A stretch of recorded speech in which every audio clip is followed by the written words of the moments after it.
ministre de l'Intérieur tient à Rosso une rencontre ouverte avec les responsables administratifs et les élus locaux.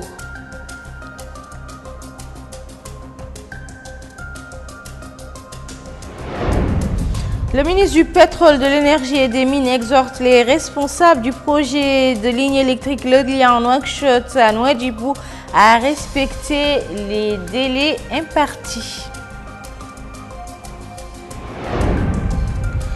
Rupture de barrage au Brésil, le bilan grimpe à 121 morts.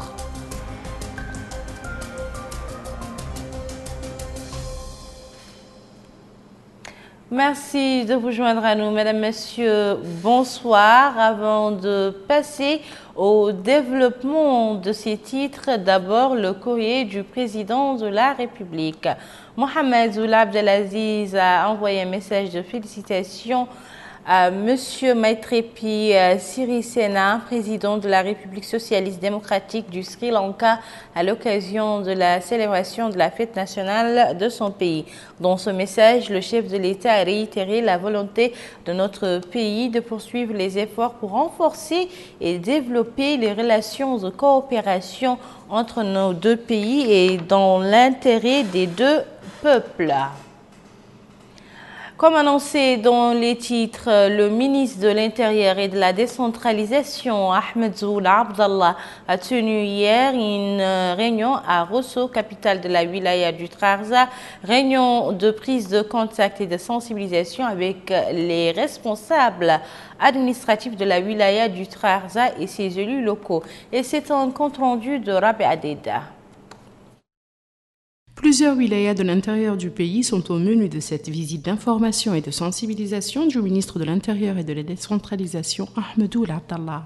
La première étape de cette visite ministérielle, Rosso, capitale du Trarza, a été l'occasion pour le ministre de tenir cette réunion ouverte avec les responsables administratifs de cette wilaya. Le ministre de l'Intérieur et de la décentralisation, Ahmed Ould Abdallah, a expliqué l'importance du plan sécuritaire mis en place par les autorités et ses répercussions sur la stabilité du pays et son développement, conformément à une stratégie efficiente qui a contribué de façon claire à la sécurisation des frontières et à minimiser les risques consécutifs à l'extrémisme et au terrorisme. Il a ensuite passé en revue les réalisations accomplies dans les domaines de la santé, de l'enseignement et des infrastructures ayant touché toutes les wilayas du pays, relevant le bond qualitatif en avant que le secteur de la santé a enregistré qui a permis de multiplier la capacité d'absorption des structures sanitaires, notamment des hôpitaux, à 100 lits en moyenne, et partant de favoriser un meilleur accès des populations à ce service de base désormais disponible sur l'ensemble du territoire national. Ahmed Ould Abdallah a souligné l'importance de l'enseignement et de la place que loue le président de la République, Mohamed Ould Abdelaziz, qui a œuvré à construire une société mauritanienne moderne capable de relever les défis de l'avenir, ce qui traduit le niveau de la renaissance que connaît le secteur de l'éducation à tous les niveaux. Le ministre a noté par la suite l'attention particulière dont bénéficie le secteur agricole et l'intérêt que voue le chef de l'État à son développement, faisant remarquer que le pays a connu un boom au niveau de l'agriculture, faisant que le secteur attire désormais de larges franges de citoyens en plus des investisseurs. Il a appelé à veiller à ce que ces acquis qui servent à tous les citoyens restent présents à l'esprit de tous afin de renforcer chez eux la citoyenneté et l'amour de la patrie et ainsi relever leur niveau de prise de conscience de la chose publique. Le ministre de l'Intérieur et de la décentralisation a expliqué dans les détails le rôle des conseillers régionaux dans le développement local, conseils qui exercent leur mission aux côtés des citoyens et vivent au quotidien leurs problèmes et qui s'adressent aux autorités gouvernementales en partant de la réalité et des exigences de leur wilaya. Il a donné instruction aux autorités administratives régionales de garder le contact avec les citoyens, d'intensifier les rencontres avec eux pour s'enquérir de tous leurs problèmes pour pouvoir leur trouver des solutions. Le wali du Trarza, Moulay Ibrahim, a saisi l'occasion pour mettre en exergue les efforts déployés par le gouvernement en matière de décentralisation. À son tour, le président du conseil régional du Trarza, Mohamed Ibrahim Ould Siyid, s'est dit satisfait de la rencontre qui reflète le niveau de confiance qu'accordent les pouvoirs publics au conseil régionaux s'engageant à accompagner les autorités dans le processus de réforme et de développement engagé par le président de la République. Pour sa part, le maire de la commune de Rosso, Bamboul Darman, a apprécié cette rencontre qui, dit-il, reflète la vision éclairée du rôle de la municipalité. Les différents intervenants se sont succédés pour rappeler les différentes réalisations accomplies au cours de la dernière décennie. Ils ont également présenté des propositions techniques et suggestions en vue d'une participation efficiente à l'œuvre de réforme engagée. Par la suite, le ministre de l'Intérieur et de la Décentralisation, Ahmed Ould Abdallah, s'est rendu au niveau des locaux du Conseil régional du Trarza qui est opérationnel. Son homologue du pétrole, de l'énergie et des mines était quant à lui hier à Nouadhibou, notre capitale économique. Le ministre a effectué hier en compagnie du wali de la wilaya de Dakhlet Nouadhibou une visite au niveau des centrales électriques desservant la ligne reliant Nouakchott à Nouadhibou. Rabia Deda toujours. Dans le cadre de la politique engagée par le gouvernement en matière d'énergie, le ministre du Pétrole, de l'Énergie et des Mines, Mohamed Ould Abdel Fattah, en compagnie du wali de Dakhlet Nouadhibou, Mohamed Ould Ahmed Salem ou Mohamed Rare, s'est enquis de l'état d'avancement du projet de construction des lignes électriques de 225 kV et 90 kV entre Nouakchott et Nouadhibou. Dans les environs de la ville de Chami, le ministre s'est enquis du niveau d'avancement de ce projet qui se compose d'une ligne de 225 kV en double terne reliant Nouakchott à Nouadhibou d'une longueur de 451 km. Le premier axe de cette ligne s'étend à une longueur de 388 km de 225 kV reliant la centrale de Nouakchott à la centrale éolienne de Boulanoir. Et le second axe est de 63 km reliant la centrale de Boulanoir à la station thermique de Nouadhibou. Ce projet permettra entre autres d'alimenter les stations à Chami, à Boulanoir et Nouadhibou. Au niveau de toutes ces étapes, le ministre du Pétrole, de l'Énergie et des Mines, Mohamed Ould Abdel Fattah, a exhorté les responsables à respecter le cahier des charges qui appelle à prendre en considération les normes internationales en vigueur. Ce projet est financé à concurrence de 110 millions de dollars. Il permettra de relever le niveau de la qualité des services de l'électricité. Le ministre du Pétrole, de l'Énergie et des Mines, en compagnie du wali de Dakhlet Nouadhibou, a tenu une réunion à Boulanoir avec les responsables de la Sonelec en charge de la station éolienne de Boulanoir. Cette centrale sera équipée de 39 éoliennes dont la capacité unitaire est de 2,6 MW. Cette centrale comporte également une salle de contrôle. Sur place, le ministre s'est enquis de l'état d'avancement des travaux de cette centrale éolienne dont le coût s'élève à 118 millions d'euros. Le ministre avait visité auparavant les opérations d'écrasement de la pierre pour en tirer l'or au niveau de la ville de Chami et tenu une réunion avec les présidents des unions des orpailleurs à l'adresse desquels il a affirmé que l'État s'attelle à organiser cette activité dans des conditions marquées par le respect des lois, de la réglementation et de l'environnement et de manière qui préserve la santé et la sécurité des citoyens. Restons à Chami, qui est devenue l'une des destinations privilégiées des orpailleurs. Qui dit or, dit matériaux d'extraction de cette pierre précieuse. En effet, la ville de Chami dispose à présent d'un arsenal de machines destinées à broyer les pierres afin de permettre l'extraction de l'or. Moussa Ndiaye. La création à Chami, dans la wilaya de Dakhlet Nouadhibou, d'un centre de traitement de l'or artisanal par des méthodes traditionnelles, a aujourd'hui contribué au développement local de cette ville. Le centre de services miniers de Chami, connu sous le nom de Tardine, répond aux aspirations des habitants de cette zone. En livrant leurs impressions, ils ont salué ces grillages, a dit ces citoyens, qui est une grande réalisation pour leur intérêt. Quant à cet exploitant, il dit cette réalisation que l'État a fait est importante pour eux. On est de cette zone et on exploite nos ressources sans se déplacer de notre zone de résidence. C'est à souligner avec satisfaction, a dit ces citoyens. Nous pratiquons cette activité professionnelle depuis bientôt 5 mois et que Dieu nous préserve, a dit cet homme.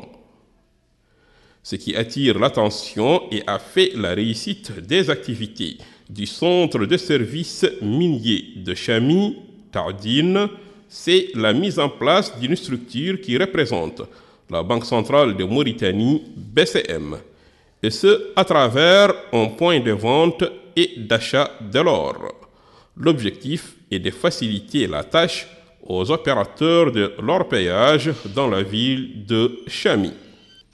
Cet exploitant a déclaré « Je vends l'or en passant par quelques étapes. On consulte mon produit avec emballage et je vais à la caisse pour qu'on me fixe le prix. » Il est à noter qu'une importante quantité a été enregistrée par ce point de vente.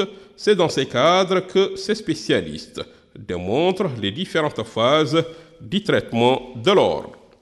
Ils évaluent les normes par le poids et le prix. Si, dit-il, l'exploitant est d'accord, il passe à la caisse. Et s'il ne veut pas vendre, il est libre d'aller ailleurs. Selon les chiffres que certains ont rendus publics, 200 millions d'ouguiyas est le montant que cette opération a enregistré. Cap à présent sur la wilaya de l'Adrar qui a bénéficié du soutien du ministère du Développement rural afin d'augmenter le rendement de cette wilaya agro-pastorale. Soutien qui s'est soldé par la construction de nombreux barrages, ce qui a incité les agriculteurs à pratiquer l'agriculture traditionnelle et maraîchère à grande échelle. Moussa Diaye. Faire de l'eau pluviale une opportunité pour les agriculteurs de Tawaz dans la wilaya de l'Adrar à travers une ceinture de protection et quelques barrages. C'est l'une des expériences réussies dans cette zone agricole. Sur ces images, on constate que les agriculteurs de Tawaz sont en train de récolter ce qu'ils avaient semé avec conviction. Cet agriculteur a dit qu'il remercie le président de la République et le ministère du Développement rural pour plusieurs raisons. D'abord, rien n'a été réalisé dans cette zone avant l'intervention des pouvoirs publics. Aujourd'hui, précise-t-il, nos efforts et l'appui technique que nous avons reçu démontrent ses fruits. Cet agriculteur a dit « Je remercie le président de la République » parce qu'il nous a apporté son soutien. Il ajoute « La récolte de cette année est bonne et on a obtenu une diversité. » Cette femme, elle fait le bilan de leur récolte en mettant l'accent sur ce qu'elles consomment et ce qu'elles traitent. Visiblement, elles ont réalisé leur rêve. Toujours dans cette zone agricole de Tawaz, dans la wilaya de l'Adrar, carottes, navets et betteraves sont aussi cultivés et obtenus avec satisfaction. Cet agriculteur a dit que ce qu'on cultive se définit comme suit. Carottes, navets, betteraves. C'est une importante quantité de légumes. On l'envoie à Nouakchott et à Attar. À Attar, on envoie 7 tonnes par jour et à Nouakchott, souvent 10 tonnes, selon notre moyen de transport. Mais on préfère le camion remorque parce qu'il nous transporte au complet. À cette occasion, nous remercions le président de la République. C'est grâce au président de la République que nous avons pu réaliser cette production agricole. Cette réalisation se concrétise grâce aux efforts des pouvoirs publics en mettant à la disposition des agriculteurs de Tawaz dans la wilaya de l'Adrar toutes les conditions nécessaires pour qu'ils puissent non seulement réaliser leurs doléances, mais aussi contribuer à l'autosuffisance alimentaire. L'international, pour clôturer ce journal par cette triste nouvelle, le bilan de la catastrophe de Baradignon est passé hier de 115 à 121 morts et plus de 200 disparus depuis la rupture d'un barrage dans le sud-est du Brésil. Le 25 janvier dernier, ont annoncé les autorités brésiliennes. Au 9e jour des recherches, les pompiers de l'État de Minas ont précisé qu'il y avait encore 226 disparus et quelques 93 corps encore non identifiés. Voilà, ce journal est à présent terminé. Je vous en rappelle les titres. Le ministre de l'Intérieur tient à Rosso une rencontre ouverte avec les responsables administratifs et élus locaux.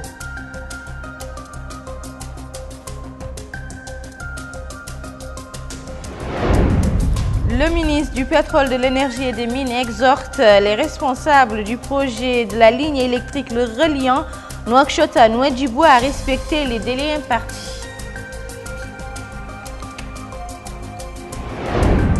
Rupture de barrage au Brésil, le bilan s'alourdit et atteint 121 morts.